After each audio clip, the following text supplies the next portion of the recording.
کہ نہ اتنی بے خوف رکھو امید کو کوئی اللہ کو ڈکٹیٹ مت کرو، ان ربی یفعل ما یشاء، اور نہ اتنے ڈرو۔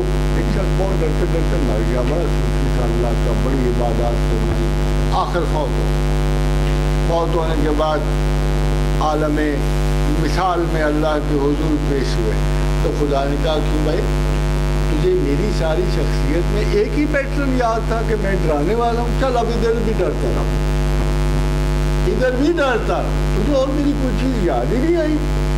تو خادم حضرات، رسول اکرم صلی اللہ علیہ وسلم کی ایک حدیث مبارکہ ہے کہ جس کو اللہ چاہنا ہو نا، اچھے گمان سے چاہو، اچھے گمان سے، اس لیے کہ تمہارا گمان کام آئے گا اور خاص طور پر مرتے وقت کام آئے گا۔ یہ نہ کہ پیچھے اچھا گمان ہو، بیچ میں پھر گڑبڑ ہو جائے، یا کوئی بیچ میں سے آتی ہوئی انکوائری کی فس شامل ہو کے سارے کا سارا اسکیپٹسزم کا شکار ہو جائے۔ آخر تک ایمان کو گمان اچھا لگتا ہے، اس سمجھنا شاید پہلے بھی کبھی میں نے آپ کو سنائی ہو، مگر مجھے ایک حدیث بہت خوبصورت لگتی، وہ گمان کی حدیث ہے۔ ایک بدو آ گیا نا تو اس نے کہا یا رسول اللہ صلی اللہ علیہ وسلم، قیامت کے دن حساب کون دے گا؟ میں اللہ خود ہنسا، ہنس کے چل دیا۔ حضور کو تعجب ہوا، صحاب کو تعجب ہوا، ہنسنے کی کیا بات ہے بھائی اس میں؟ اگر اللہ حساب لے گا تو ڈرو، ہنسنے کی کیا بات ہے؟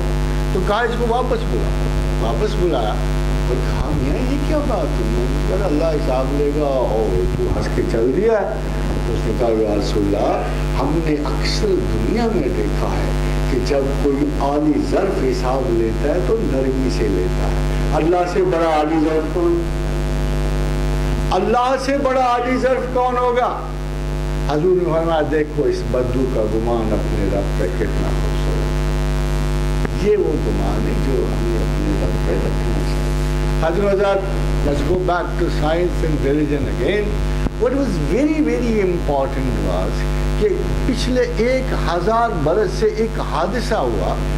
حادثہ یہ ہوا کہ ادھر سے گریکس آئے، رومنز آئے، بیچ میں اور بڑی چینجز آئیں۔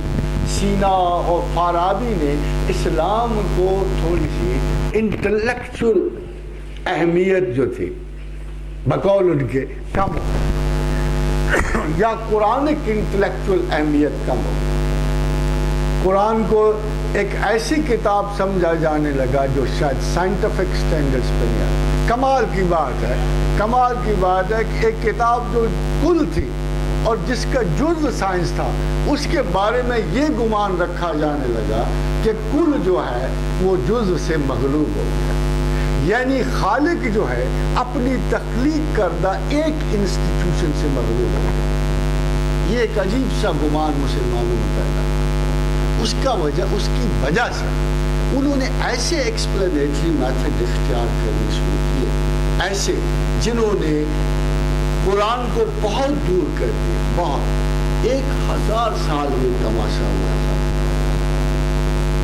1000 سال سے اگر سائنسدان کچھ کہہ رہا تھا، وہ غلط کہہ رہا تھا، تو لوگوں نے قرآن پہ نہیں اعتبار کیا۔ لوگوں نے فارابی نے، سینا نے، ابن رشد نے، ابن خلدون نے، ان تمام بڑے ناموں نے جن کے نام بہت عزت و تبرک سے آپ استعمال کرتے ہو، بدقسمتی ان سب لوگوں نے قرآن کی بجائے کرنٹ سائنٹیفک اوپینینز پریفر کی۔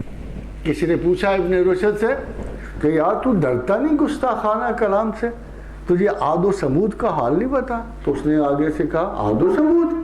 تم تو عاد و سمود کے یعنی عذاب کی بات کرتے ہو، مجھے تو یہ بھی نہیں پتا کہ عاد و سمود تھے بھی کہ نہیں، میرے پاس تو کوئی ثبوت نہیں ہے۔ اگر یہ انکوائری کے لہجے سے کہا جاتا اور پھر اس پہ انکوائری کی جاتی اور پھر دیکھنا چاہتا کہ وہ ہے کہ نہیں، وہ تو بڑی اچھی بات تھی، وہ اللہ کو بھی پسند آتی۔ مگر بظاہر استہزائی انداز ہے کسی قرآنی آیت کے بارے میں کہ عاد و سمود کا عذاب، کون سا عاد و سمود کا عذاب؟ تم تو عذاب کی بات کر رہے ہو جو قرآن کہتا ہے، ہمیں تو یہ بھی نہیں پتا۔ کاش کہ وہ آج زندہ ہوتا اور عاد و سمود کے وہ تمام آثار دیکھ لیتا جو ان صدیوں میں نکل آئے۔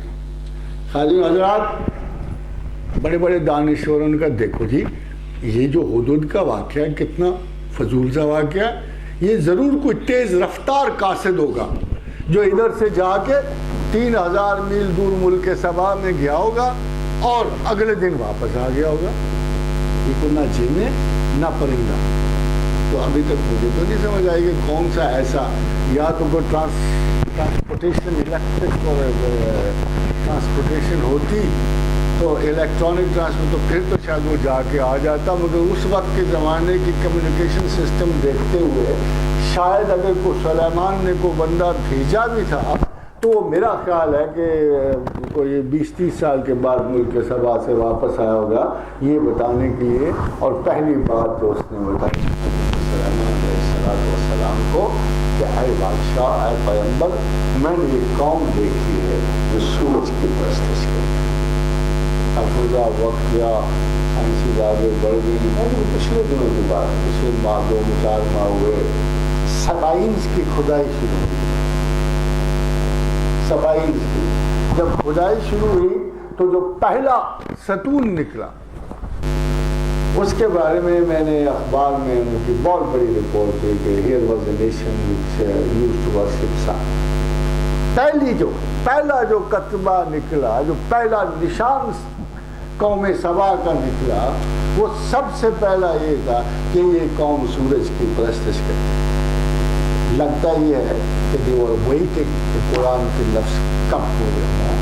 کہ حدود نے پہلی بات جو آگے کہی وہ یہ تھی کہ یہ ایک قوم میں نے دیکھی ہے بادشاہ جو سورج کی پرستش کرے. اور جو پہلا سائن نکلا یعنی قوم سبا کا کھدائیوں میں وہ یہی تھا کہ یہ قوم سورج کو پرست کرے. تو پہلی سائن ایک ٹیمپل کا تھا ادھر جہاں اپولو کی ورشپ کے سمبلس تھے. مگر بہرحال بہت سارے دانشور کہتے ہیں کہ قرآن آپ کوٹ کر لیتے ہو، یعنی آپ کی دماغ خراب ہے، اتنے شاندار اتنی انسانی محنتوں کو آپ کوئی اہمیت نہیں دیتے، اب لگے ہوئے سکہ بند قرآن کو اٹھا کے جہاں ادھر سے ایجاد آئی ادھر آپ نے فٹ کر. میں یہ عرض کر رہا تھا کہ تھیوریٹیکل اسپیکنگ اگر آپ قرآن و حدیث ملا کے پڑھیں تو آپ کو عجیب و غریب حقائق کا احساس ہوتا ہے. سب سے بڑی حقیقت کا احساس ہوتا ہے کہ this is not the first world, this is not the last world. نہ یہ پہلی دنیا ہے نہ آخری دنیا. حضرت حضرات رسول اکرم صلی اللہ علیہ وسلم کا ارشاد گرامی ہے کہ جب لوگ جنت میں داخل کر دیے جائیں گے، ظاہر ہے اتنی بڑی جنت جس کی میں آپ کو مثال دے چکا ہوں، پھر بھی کوئی جگہ بچ جائے گی. اور جب وہ جگہ بچ جائے گی تو نئے لوگ پیدا کیے جائیں، نئے سرے سے آزمائش ہوگی اور ان کو پھر جنت میں داخل کیا جائے. حضرت یہ صرف ایک سمبولک بات ہے جو ہمیں بتاتی ہے کہ 7 زمینیں اور ہر زمین 7 مرتبہ جنم لے گی. 49 عرص ہوئے. اور اگر آپ چاہیں تو میں آپ کو اس پورے ایریا کی مدت بھی، اگر ہماری 4.5-6 ارب سال سے زمین و آسمان کا کانسٹلیشن، تو آپ ایزیلی کہہ سکتے ہیں کہ یہ پوری 42 سال یا 45 سال کی ایک مدت ہے، 42 ارب سالوں کی، جس میں یہ 7 زمینوں کا تواتر جاری رہے گا. لوگ پرکھے جائیں گے، جنت میں بھیجے جاتے رہیں گے. اور ہو سکتا ہے 45 ارب سال کے بعد حساب و کتاب کی آخری سال